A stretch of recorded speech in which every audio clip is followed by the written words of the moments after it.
Prvú výtržnosť zachytili mestské kamery asi o 6:45 večer. Trojica mladíkov priamo na ulici zaútočila na 21-ročného Tisovčana. Prvýkrát ho napadli na námestí a Koloman sa dal na útek. Druhá kamera zachytila, ako ho zvalili na zem a kopali do neho. Kolomana zachránil až príchod jeho kamarátov. Jeden z útočníkov ako dôvod napadnutia uviedol, že Koloman bol k nemu drzý, keď mu on nechcel dať cigaretu. On mi povedal, že keď na druhýka budem nepýtať, takže cigáňom nedá. Tak som mu vypálil. Chytil som mu dal facko, to bolo všetko. Asi o 2 hodiny neskôr zažil útok spoluobčanov aj čašník z tohto baru. Najskôr vošiel dovnútra jeden muž, ktorý niekoho hľadal. Následne za ním vošlo asi ďalších 5 mužov. Začali s výhražkami a osobne na mňa útočili.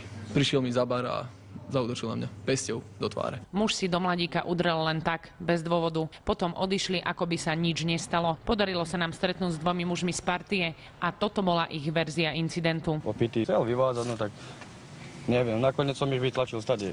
S krčmi a odišli sme preč. Tady mi nevypálil, no strčil ho. Majiteľka baru vec oznámila polícii. V jej bare títo spoluobčania totiž nevyčíňali prvýkrát. Pred 4 rokmi ich však prišlo podstatne viac. Rozbili jej zariadenie a dokonca doskami bili bezbranných zákazníkov. Tiež bezdôvodne. Má strach, že sa vrátia opäť. Urobili to v roku 2006, opakovali to v roku 2010 a myslím si, že skúšajú.